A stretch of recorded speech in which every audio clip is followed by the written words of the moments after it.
Sí, sí ¿Cambió me la cambió. diapo? Sí, ok. Sí, Entonces, cuando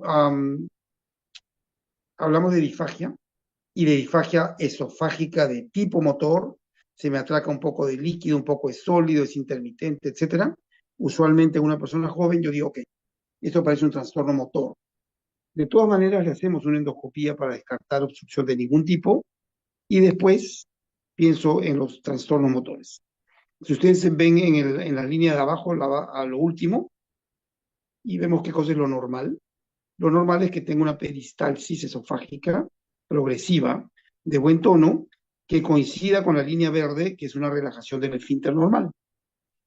Cuando uno va hacia el sitio que señala acalasia, el más común de los desórdenes motores, lo que tenemos, como ustedes ven, es una peristalsis de muy poco eficaz y un esófago a nivel del esfínter inferior, en verde de nuevo, que tiene una presión de reposo más alta que lo normal y que no relaja, o lo hace muy, muy poquito.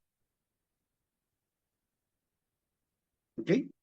Eso es acalasia. La idea de que es un esfínter a un tono normal o un poquito alto, pero sobre todo que no relaja coordinadamente con la llegada de la peristalsis. Y en acalasia, además, hay una peristalsis un poco ineficaz.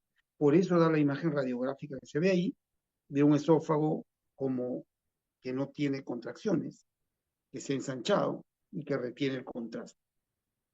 Con un esfínter que está cerradito como la punta de un lápiz.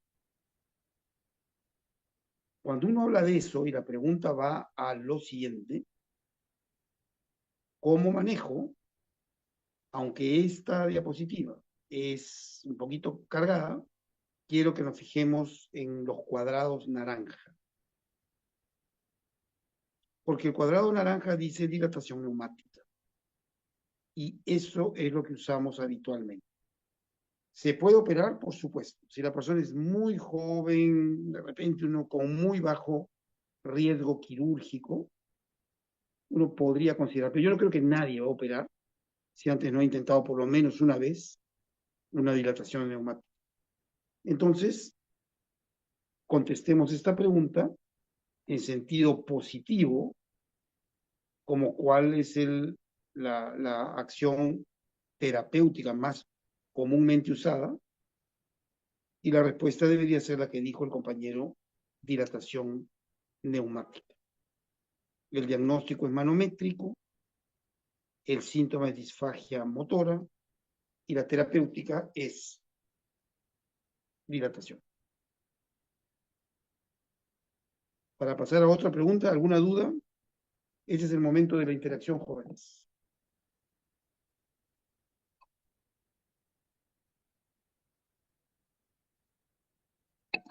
Andrea, por favor, si la interacción es vía chat, avísame porque no lo estoy viendo. Si no hay, seguimos. ¿Eh?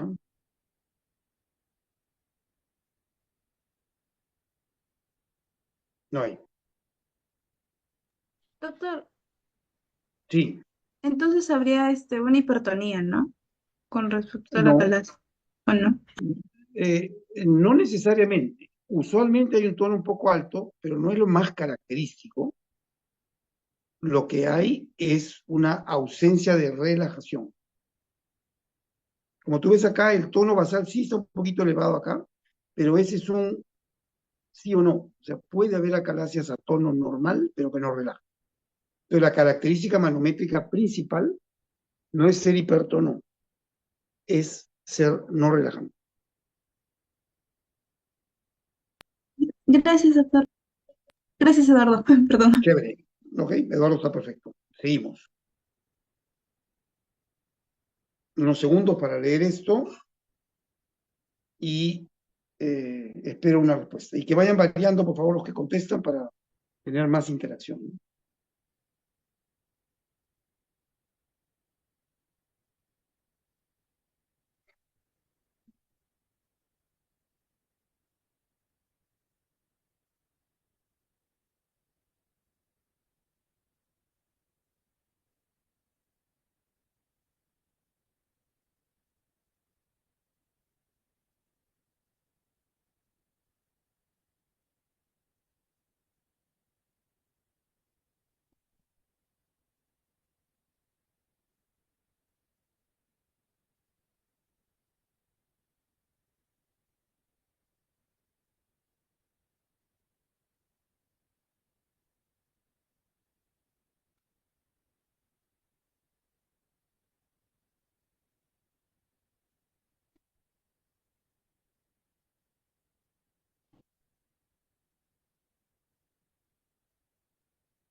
Bien, y de nuevo, fíjense que esas preguntas no son mías, esas son sacadas de los ENAMS y de los exámenes de residencia, etcétera. Y como ustedes ven, esta también está horriblemente redactada, ¿no? Porque dice respecto a la disfagia, una de las siguientes es cierta excepto. O sea, es incomprensible. Entonces, yo les invito a que repasemos una a una y vayamos viendo si es cierto o no.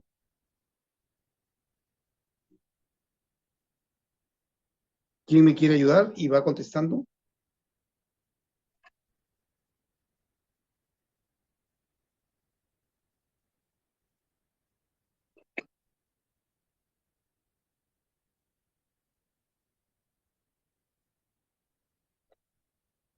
Andrea, ayúdame tú dándole la palabra a tus compañeros, por favor. Si esto no es interactivo, no le vamos a sacar mucho provecho.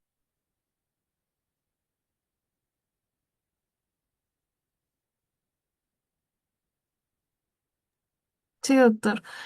Bueno, respecto a la disfagia, una de las siguientes es cierta, excepto Ya, la olvídate de A. esa forma de redactar, porque está horrible. Dime nomás si te parece que A, B, C, D es cierto o no. ¿Correcto o no? La A es correcta. ¿Ok?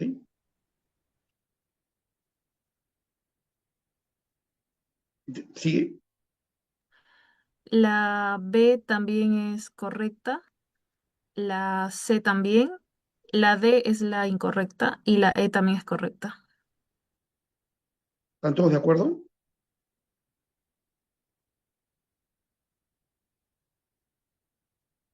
Doctor, El, el síndrome de Plummer-Vinson no es, creo que es principalmente esofágica alta. Mm, Sí. Sí, ahí tengo que discrepar con quien respondió en primera instancia, porque el síndrome de Plummer-Vinson, como lo vamos a ver en un instante, es una, eh, es una disfagia de membranas altas. ¿Ok? Y cuando uno tiene, bueno, esto del esclerodermio también es medio discutible, pero el esclerodermio es como una rigidez y es mucho mayor el reflujo, digamos, perdón, la disfagia cuando uno está en decúbito que cuando se ayuda con la gravedad. Eh, entonces, esta pregunta está dirigida a repasar el tema de disfagia, que yo quiero rápidamente ponerlo en contexto. Esto es más semio que medicina, pero vale. ¿No es cierto? Nosotros tenemos de arranque disfagias que son de inicio de la deglución, o sea, estas personas que se atoran, y las personas que tragan bien, pero sienten que discurre, avanza mal, que se atraca, se atora o se atraca, ¿no es cierto? Entonces, unas son de cuello, de faringe, y esas generalmente son neuromusculares. Los estroqueados, los que tienen miastenia gravis, los que tienen algún SB con secuela, esos son los que tienen disfagia faringolaringia, ¿no? Los demás, los que logran deglutir, pero la comida no avanza, se llaman disfagias esofágicas. Esas disfagias esofágicas están en la próxima diapo, ¿sí? Divididas clásicamente cuando se atraca sólido progresivamente, continuamente y permanentemente, uno dice probablemente esto es estructural.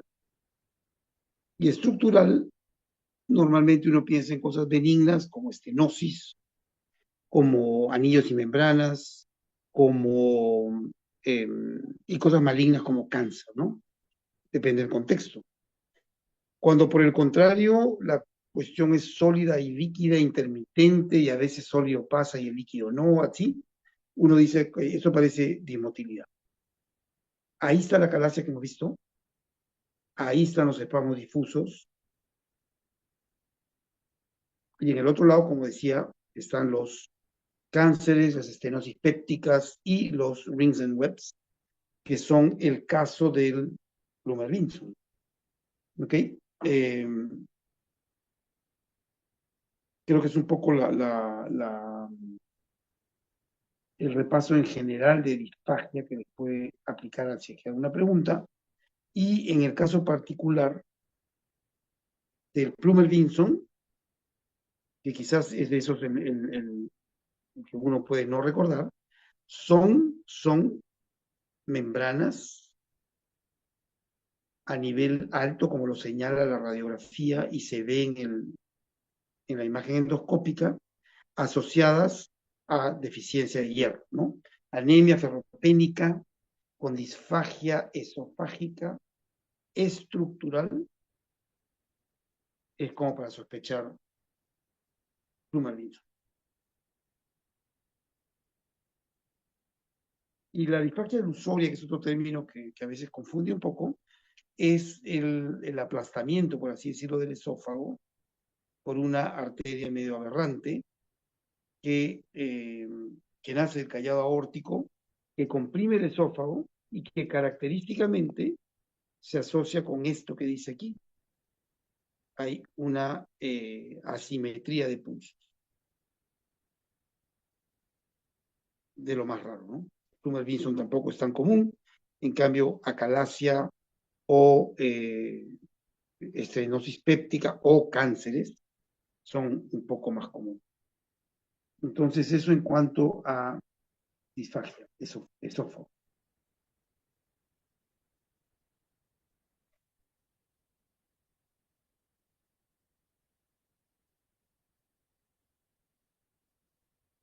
Y ahora, unos segundos para que vean esto.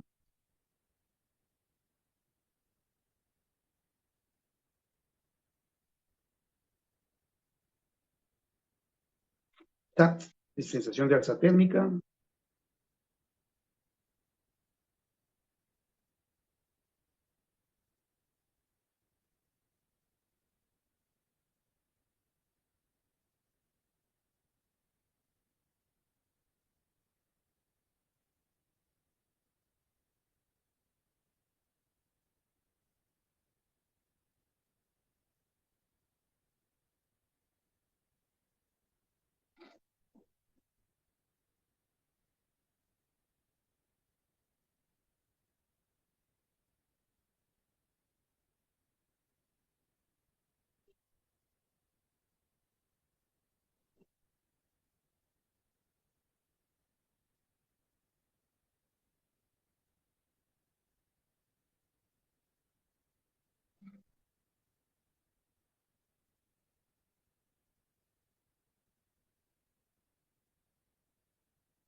Muy bien, a la espera que alguien se anime.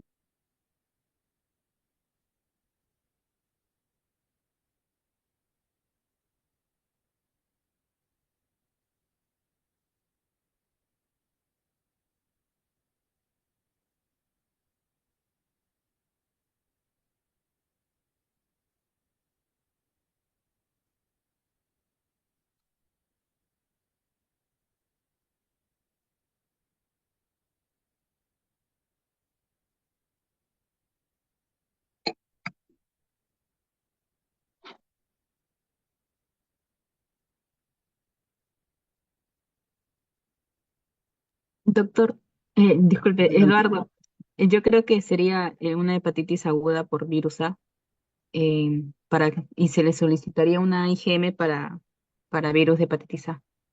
Más que Fundamenta. todo, ¿Por disculpe, qué? ¿Por qué tu por fundamento? el, sí, por la ictericia, sobre todo también las transaminasas elevadas, aparte que es joven y tiene una serología de IgG negativa, por lo que podría sospechar que es una hepatitis A primaria en ese caso, ¿no? Y lo que nos faltaría para constatar sería una IgM Primaria quizás no es el término que yo usaría, aguda. aguda, ¿no? Ujú. Ok, entonces, ¿alguien tiene una respuesta diferente, una presunción?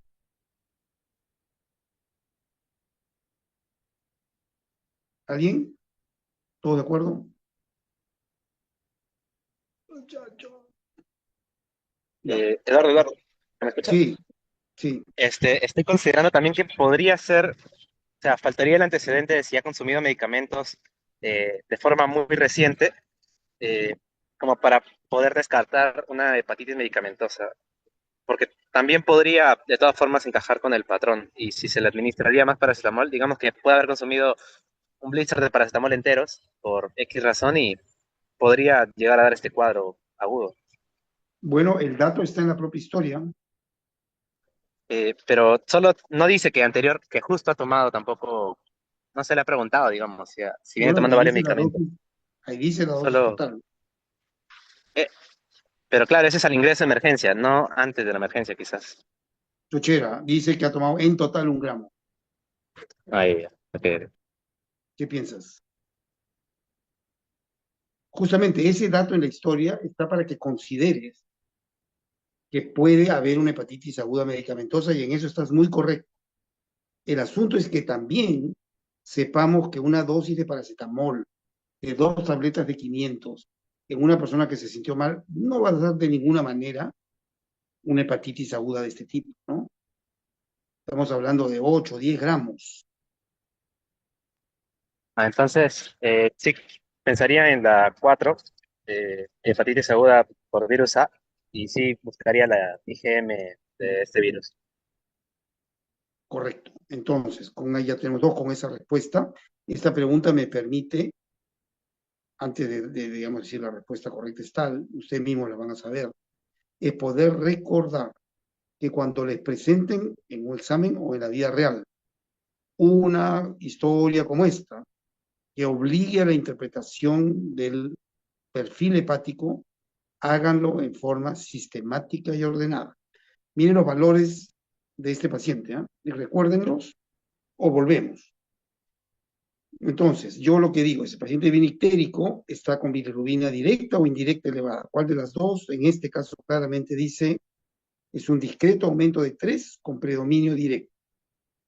¿Ok?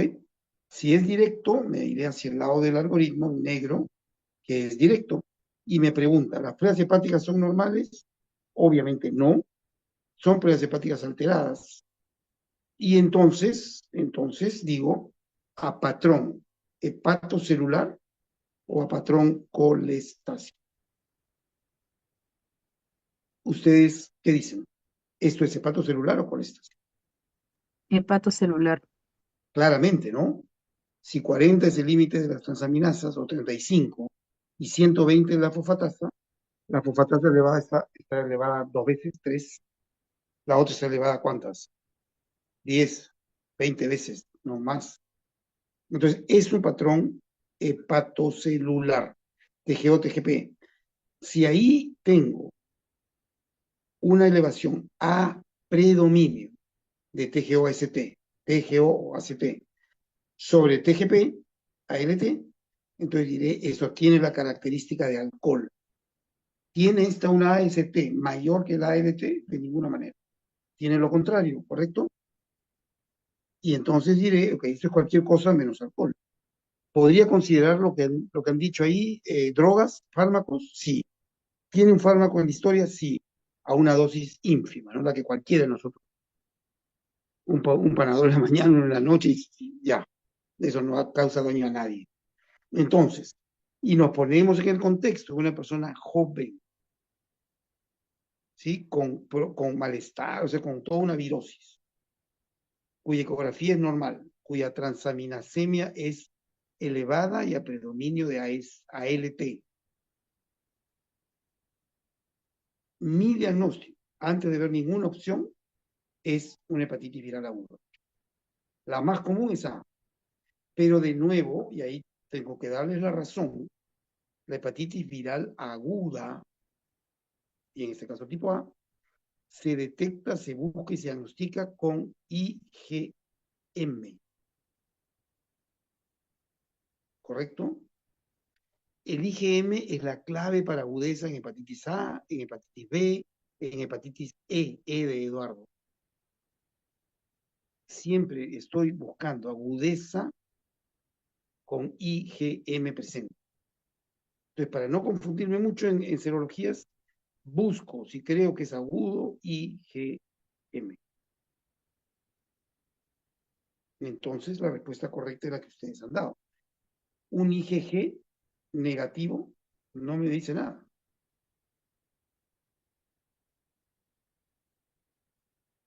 Más bien podría decirme efectivamente, está en una agudeza porque todavía no ha aparecido el IgG.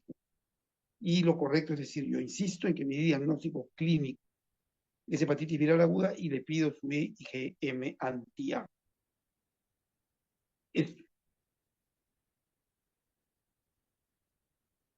Y en este caso sale positivo, eso es una hepatitis viral aguda tipo A. ¿De acuerdo? Seguimos, tenemos mucho para repasar, ¿no? Si hay dudas, por favor, tomen la palabra, no se sientan cortos. Y si no hay ninguna palabra, yo asumo que estamos bien y seguimos.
Espero.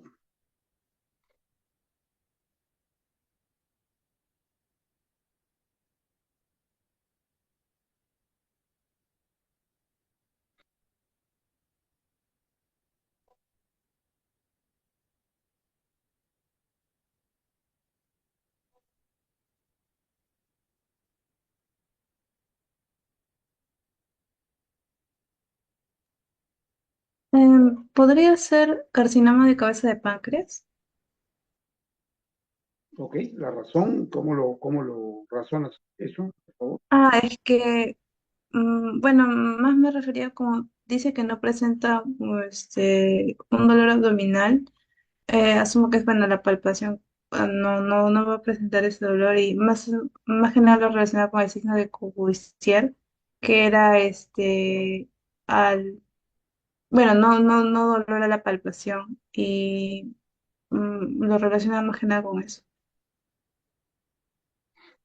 Ok, bueno, ¿alguien más?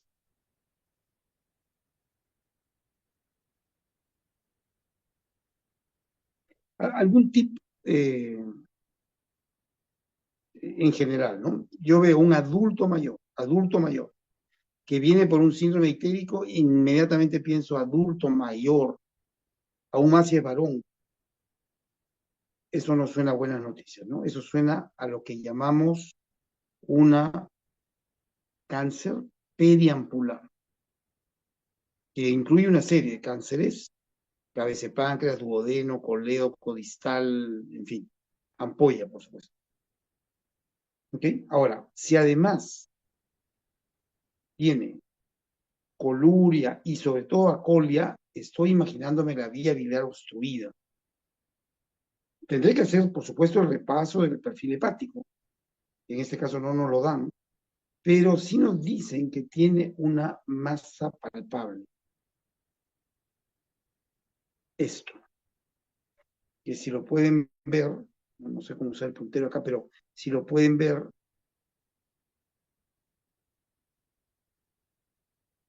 hay en el hipocondrio derecho subcostal una prominencia que es palpable,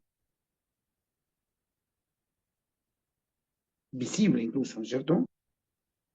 En la imagen de la derecha tiene la cicatriz umbilical hacia el cuadrante o al subcostal derecho del paciente. Se ve una prominencia tipo, bueno, tipo masa palpable, y que la historia nos dice que eso no es doloroso. Y el dato es doloroso, creo, porque cuando uno piensa en litiasis causando la obstrucción, generalmente hay un cuadro cólico, doloroso, repetitivo, ¿no? Que, que se asocia con la obstrucción de la vía biliar aguda por una piedra, duele, se pasa. Los cánceres, en cambio, como son progresivos, van como subiendo poquito a poco, deteriorando al paciente, pero no hay un dolor de tipo agudo, cólico. El cáncer de páncreas sí puede tener un dolor sordo, retro, o sea, en la parte de atrás, como se proyecta el páncreas, puede ser. Pero creo que siempre es bueno, enfrentando a un adulto mayor, en primer lugar pensar en un cáncer periampular. Cáncer de la cabeza y el páncreas, cáncer de ampolla, son los más clásicos. Siempre hacemos en ellos una endoscopía para ver la ampolla, siempre hacemos una tomografía para ver la cabeza y el páncreas, y muchas veces hacemos una colangioresonancia para ver si la obstrucción cancerosa está a nivel del coledo.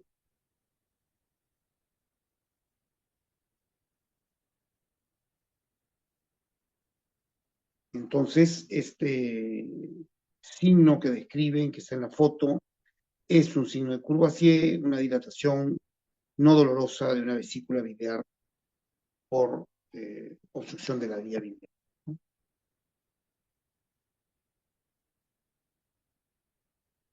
Pero creo que ahí el tip es adulto mayor, ictericia con coluria, hipocolia, eso es mala noticia, ¿no?